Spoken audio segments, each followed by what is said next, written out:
you. Thanks so much. I'm excited to be here today to talk to you a little bit about an unusual story and how it went viral. It's one we refer to in the Toronto Star newsroom as the genderless baby story. Now, of course, it's not really an accurate term. Of course, the baby has a gender. But nevertheless, that's the way we've referred to the story. You may remember it. It was the one about the couple who had made the decision to keep their baby's gender a secret, at least for now. Do you remember reading a little bit about it? Yeah. Anyway, to say that Kathy Witterick and David Stocker, this is the baby's parents, didn't know what they were getting into when they agreed to talk to a Toronto Star reporter about their story is really the understatement of the year. They only agreed because they were somehow acquainted with our living editor at the time. I think a neighbor of theirs knew the living editor, and so through hearing about their unconventional decision, they had been approached to ask to speak with us. And what happened next really was kind of crazy.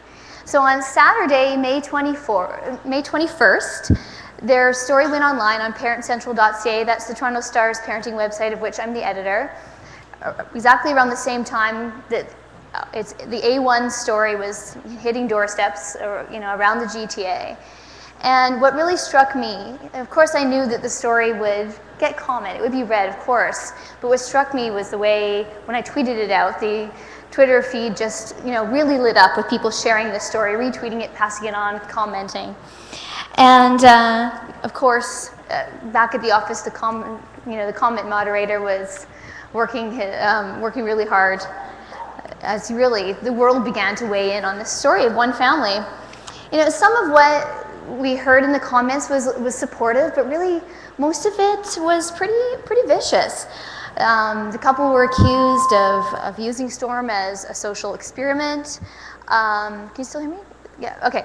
Of being publicity hounds, which really wasn't accurate at all, of making laughingstocks of their kids and of setting their kids up to be bullied, et cetera, really what didn't people say about this story. I'm going to talk a little bit more in a minute about the reaction, but I will say this, that there was a more thoughtful tenor to what we were hearing on Twitter, the responses there, a little more thoughtful than what we were seeing in the comments. That was where you could really see the vitriol. It just seems to be where where the trolls come out. It seems to be in the comments, and I think many of you who happen to write blogs have experienced that yourselves. So I'm going to talk for a couple of minutes about how the story spread, because it's kind of interesting. So over the weekend, we held on to this story. Sometimes a big story that we have on the weekend we'll bring it out online on a Friday or a Thursday, so we get that weekday traffic from it, but we didn't do that this time because it was an exclusive and we were waiting until Saturday morning. So over the course of the weekend, their readers of the story were almost exclusively Canadians. But by the time I got to work on Monday, it had appeared everywhere, from Jezebel to a Cottage General store. It was Anne Douglas who told me she overheard somebody talking about it at the Cottage General store. And to me, that Jezebel to general store, that really said it all about just how far-reaching the story went. So it was picked up on late on the Sunday by Fark.com, and on Monday, the Drudge Report linked back to it, and that really was the critical moment in how the story was spread so much further beyond then. Within hours, the online traffic to that story spread. It tripled. And it became the most read story, not just on the little parenting website that I run, but on all of the star.com, not just that day or that week, but ever since the site's inception, which was really something when you think about it. It was more widely read than our G20 stories covering riots in our own streets, more than Haiti, more than Egypt. And of course, a lot of those readers were coming to us because people were sharing the story on Twitter and on Facebook, Tumblr, etc. And so for that story alone, this isn't counting all of the follow-up pieces and everywhere else that wrote about it. For that one article asset on our website, the last we checked a couple days ago, that story had been read 1,862,267 times. So to put that in a bit of context, on a regular day, if a story gets about 70 or 80,000 impressions, we consider it to have really kind of be a very, very solid story. And if something gets to 110 or 120, we consider it to have kind of gone a bit bananas. So anyway, a story on this topic going as big as that really speaks to a shift, I think, in sort of traditional news values, shaping story choice and what's read to something more democratic, more user-driven kind of story selection. And just sort of reference what a woman from the Poynter Institute had to say about it to one of my colleagues. She was saying that it's probably why we're seeing so many stories on sex or the unusual or the quirky rise to the top, because like that's what interests people and it's what they want to share in their Twitter streams and on Facebook. So in the days that followed, it was picked up on CNN's Dr. Drew, Fox, the Daily Mail in the UK, Yahoo's The Lookout. Our intern who wrote the story appeared on the Today Show, which was really something. And of course, that's not even touching all the blogs that picked it up and linked back to it. I'm pretty sure that everyone I knew who writes a blog on parenting weighed in, right? And meanwhile, the family retreated, which is understandable. They received more than 100 interview requests, which they declined. That's in the first week.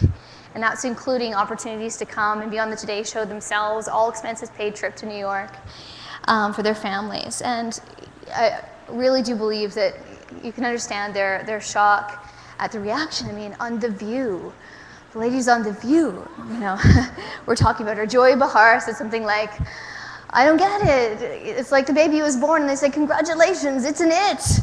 But, and that's just a shtick. Of course, it's just, we can say that it's just a shtick, but I think there's more to it than that. And that's that speaks to this sort of far-reaching entitlement that we have to, to weigh in, to comment and judge on people's parenting and on gender, on sexual orientation.